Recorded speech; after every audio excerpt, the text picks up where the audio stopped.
कि आप पता होगा कि एसएससी जीडी 2022 का फाइनल रिजल्ट आ गया है और आज हम उन छात्रों का इंटरव्यू लेने आए हैं जो एसएससी जीडी में 2022 के फाइनल मेरिट लिस्ट में सिलेक्ट हुए हैं।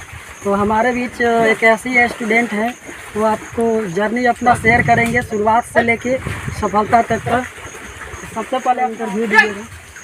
मेरा नाम किशोर कुमार पाल है। घर लल्हे है, पोस्ट जाबर और राम के रहने वाले हैं। मेरा 2022 में एसएससी जीडी में बीएसएफ के लिए हुआ है और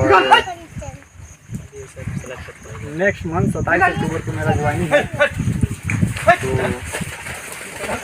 तो और जैसे कि आप सफलता हासिल किए इसके लिए मैं आपको बहुत बहुत धन्यवाद देता हूँ और बधाइयाँ देता हूँ।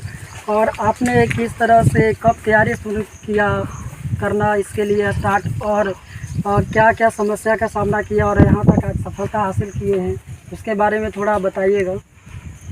तैयारी तो हम लोग का जनरेशन है जो हम लोग जिस परिवार से आते हैं, गरीब परिवार से आते हैं जी, जिसमें है कि लगभग हमारे गांव के लगभग हुए हैं जो में तो फौजी ही हुए हैं।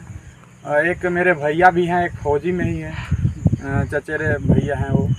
तो ऐसा मतलब हमारा जनरेशन आ रहा है इस प्रकार से कि मतलब हम लोग का एक तरह से फौजी ही मतलब निकल रहा है। तो हम लोग भी थोड़ा सा मोटिवेट हुए उनसे कि चलो हम वो जब बन सकते हैं तो हम क्यों नहीं बन सकते हैं। तो उसी हिसाब से उसी टाइम से 10th के बाद फिर इंटर किए, फिर 2018 में फर्स्ट वैकेंसी आया तो उसमें हम लोग स्टार्टिंग टाइम दिए तो उसमें असफल रहे। तो थोड़ा सा मोरल डाउन तो होता है, लेकिन क्या हुआ कि फिर थोड़ा सा फैमिली सपोर्ट, फ्रेंड सपोर्ट हुआ, जिसमें फिर एक बार फिर 21 में वैकेंसी आया तो 21 वाला वैकेंसी भी भरे, जिसमें फाइनल मेरिट लिस्ट में 2 नंबर के लिए रह गए। तो उसके बाद भी थोड़ा फिर अक्टूबर नवंबर में रिजल्ट आया, फिर तुरंत तो आप हुए तो आपको उस समय किस तरह का फील हो रहा है कि आप डीमोटिवेट हो गए थे, फिर आगे आप क्या सोचे कि अभी फिर से तैयारी करने लगे और आपकी सफलता अभी आपको सामने नज़र आ रही है। थोड़ा इसके बारे में छात्रों को बताइएगा क्योंकि बहुत सारे ऐसे कैंडिडेट हैं जो असफल हो जाने के बाद है कि डिमोटिवेट होकर पढ़ाइयाँ छोड़ देते हैं। तो उन छात्रों के हमें किस तरह से मोटिवेट आप करेंगे उनके लिए थोड़ा सा आप बताएं।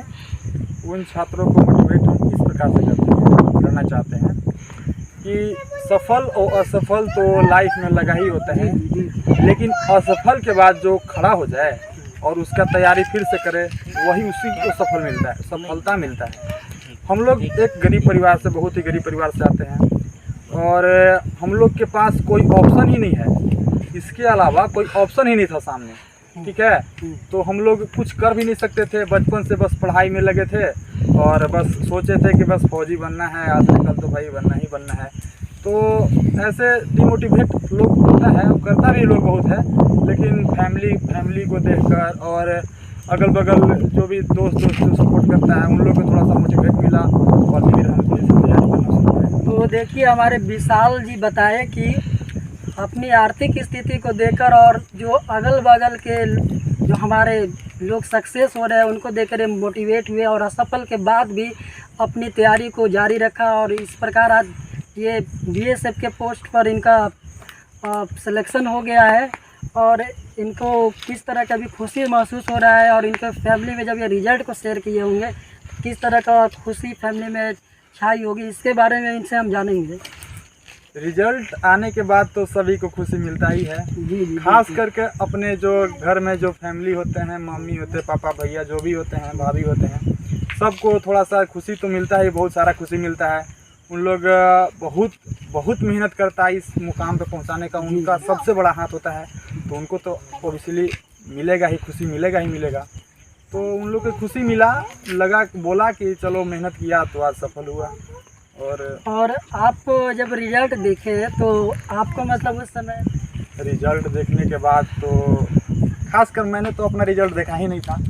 हमारे कुछ दोस्त थे जो मेरा रिजल्ट शेयर किए, बोले कि चलो तुम्हारा बीएसएफ में हो गया, तो बस हम सुने, उसके बाद हम रिजल्ट भी नहीं देखें और उसके बाद हम क्या अपने दोस्त लोग के साथ मतलब बोले कि कैसे बीएसएफ में हुआ, तुम्हारा क्या में हुआ। फिर अपने मम्मी को जाकर बताएं कि ऐसे बीएसएफ में हुआ है।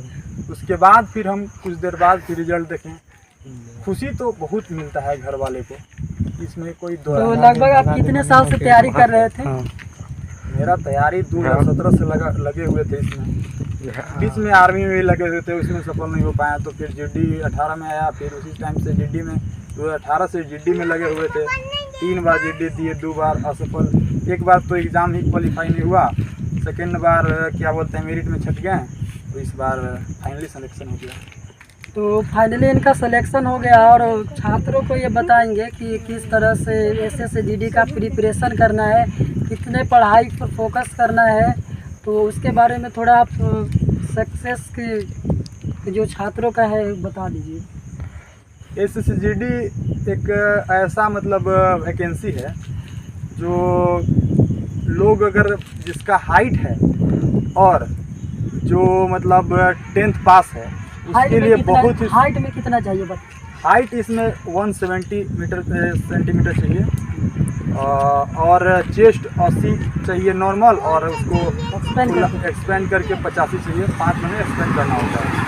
तो अगर जो फिजिकली फिट है, हाइट है उसका, चेस्ट है उसका, और जो मैट्रिक पास है तो उसको तैयारी इसमें करना चाहिए। ज़्यादा मेहनत नहीं है, लेकिन हाँ इसमें बस क्या बोलते हैं रेगुलरिटी रख के 2-3 महीना अगर अच्छा से कोई दे देगा तो इसमें रिजल्ट बना सकता है लोग। तो जो एग्ज़ाम का जो सिलेबस होता है उसमें कैंडिडेट लोग को क्या क्या मतलब पढ़ना चाहिए?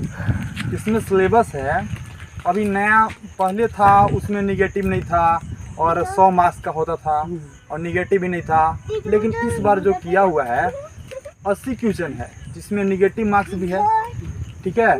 और क्या बोलते हैं कि इसमें हिंदी है जो 20 क्वेश्चन है, और रीजनिंग है 20 क्वेश्चन है, मैथ है 20 क्वेश्चन है, और जीके जीएस 20 क्वेश्चन है, जिसमें 80 क्वेश्चन है लेकिन 2 मार्क्स का पर क्वेश्चन है, और इसमें निगेटिव भी 0.5 है। तो इस हिसाब से ये सिलेबस है इसका। तो इस बार जो बीएसएफ का ओबीसी का कटअप था वो कितना झारखंड का रहा? झारखंड का इस बार बीएसएफ का कटअप समथिंग 102.5-7 ऐसा कुछ, साढ़े 102 हो गया लगभग। तो इनका जो झारखंड का ओबीसी बीएसएफ का कटअप रहा वो 102 पॉइंट समथिंग रहा। और इनसे आप पूछते हैं कि इनका रो मार्क्स एग्जाम में कितना आया था और नॉर्मलाइजेशन के बाद इनका स्कोर क्या था। तो रो मार्क्स अपना बताइएगा। मेरा रो मार्क्स 101 था, जिसमें नॉर्मलाइजेशन के बाद 106 हो गया, 5 पढ़ा। तो रो मार्क्स इनका 101 नंबर था और नॉर्मलाइजेशन होता है, और नॉर्मलाइजेशन में इनका 5 नंबर इंक्रीजिंग हुआ और इस प्रकार इनका 106 नंबर स्कोर हो गया। और इनका सिलेक्शन बीएसएफ के पोस्ट पर हुआ है। और अभी आपका ज्वाइनिंग लेटर आ गया? अभी तो ज्वाइनिंग लेटर आया नहीं है, मेल पे आ गया है, बट बाई पोस्ट अभी आया नहीं है। तो आपको कहाँ पर ये जो आपका बटालियन का कैंप दिया हुआ है?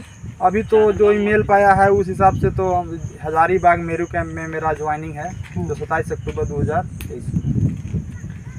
तो जैसा कि देखें कि विशाल भैया ने अपना जर्नी को शेयर किया और छात्रों को मोटिवेट किए कि जिनका 170 सेंटीमीटर हाइट होता है और जिनका चेस्ट 80 से 85 होता है वह एसएससी जीडी का तैयारी करे, क्योंकि इस बार वैकेंसी फिर से 23-24 के लिए नोटिफिकेशन जारी हो गया है और लगभग आपका अक्टूबर या नवंबर से फॉर्म भरा जाना है। तो जिनका भी ये क्वालिफ़िकेशन है, एबिलिटी है, वो इस तैयारी में लग जाए। और विशाल भैया ने हमारे चैनल के माध्यम से छात्रों को मोटिवेट किया, इनके लिए मैं बहुत बहुत इनको धन्यवाद करता हूँ और ढेर सारी बधाइयाँ देता हूँ। और ये ट्रेनिंग जाएंगे और अच्छे से करेंगे और फिर इसके बाद जब आएंगे तो इनका फिर से हम इंटरव्यू इसी चैनल के माध्यम से लेंगे। और आप सभी को भी इसी तरह से मोटिवेट होना चाहिए और अपनी जो घर की आर्थिक स्थिति को है इसे मजबूत बनाना है तो कहीं ना कहीं आपको मेहनत करना होगा। तो आज का यहीं पर हम प्रोग्राम को अंत करते हैं। जय हिंद, जय भारत।